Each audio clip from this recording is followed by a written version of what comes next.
She's back. Sign the divorce papers. His voice is flat, detached, like this is just another line item on his to-do list, not the disintegration of our life together. The air is sucked from the room. My heart pounds so loudly in my ears that for a moment, I can't process what he's just said. Then the words sink in, heavy and sharp, hollowing me out until I feel like a shell of myself. 4 years ago. We got drunk and slept together for the first time. It was amazing, and I thought I had won him over. Back then, I was just a designer at his company, secretly in love with my boss. Not long after that, I found out I was pregnant and accepted Vince's proposal. So what if Vince had feelings for someone else? His ex-girlfriend Darci was already engaged, and I was certain I could win his heart eventually. But everything that happened today proved just how wrong I was. My gaze drops to the papers on the table. The bold, official font feels obscene, mocking me with its finality. Why are you doing this? I ask, my voice coming out small and trembling. A shadow of the woman I used to be. We've been married for 4 years, Vince. Doesn't that mean anything to you? His stare is cold enough to freeze my blood. It was never supposed to mean anything, Stephanie, he says, his words like a slap to the face. You always knew that. You knew I loved Darci. You were just convenient. Convenient. The word echoes in my mind, sharp and cruel, cutting into the fragile remnants of my hope. I feel my chest tighten, a knot forming that makes it hard to breathe. Darci. Her name has haunted me since the beginning, like a ghost that refused to leave, no matter how much I tried to exorcise it. She's married.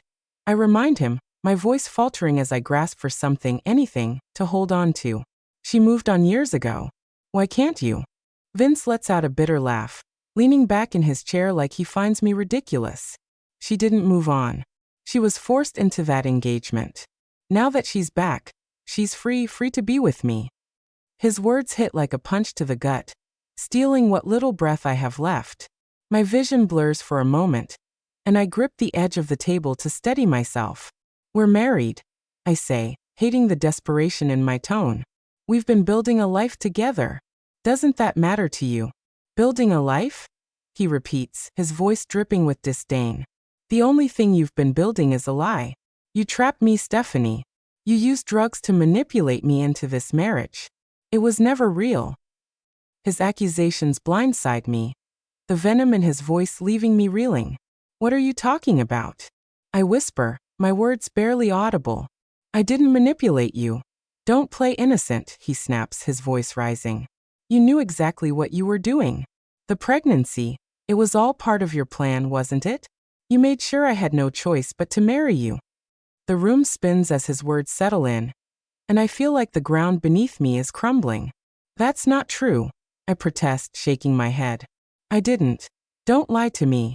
Vince's voice cuts through my denial, sharp and unforgiving. You disgust me. You latched onto me with a child that didn't even survive. And now you expect me to feel sorry for you? My breath catches in my throat, the mention of our baby slicing through me like a knife. Instinctively, my hand moves to my stomach, to the place where I once carried a life. The pain of that loss crashes over me, fresh and raw, mingling with the bitterness of his words. Don't, I whisper, my voice breaking. Don't talk about the baby like that. Why not? He spits, his eyes narrowing with contempt.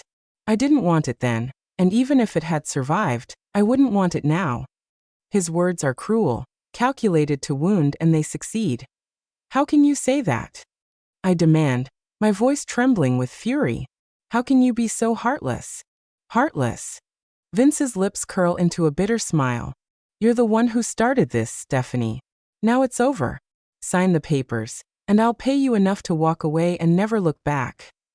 His detachment is the final straw.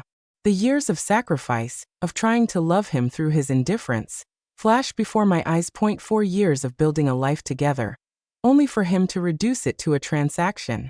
My hands tremble as I reach for the pen, the weight of his betrayal pressing down on me. I don't want your damn money. Fine, Stephanie. His voice is cold, commanding. Sign it. Tears blur my vision as I lower the pen to the page. My hand shakes so violently that I have to steady it with my other one. Memories flood my mind. The quiet nights when I thought we were happy, The fleeting moments when I thought I saw a spark of something real in his eyes. All of it. An illusion that I looked down at the paper again. At Vince's signature. The space where mine will go. You know what? I say, straightening my spine. You don't get to decide my worth anymore. I'm done letting you. You want this divorce so badly? Fine. I'll give you what you want. I deserve better than this. Don't I? The silence answers me louder than words ever could. That I force myself to hold back the tears burning at the edges of my vision. If I cry now, he wins. That I steel my spine and pick up the pen. My grip is tight, unyielding. I sign with a trembling hand.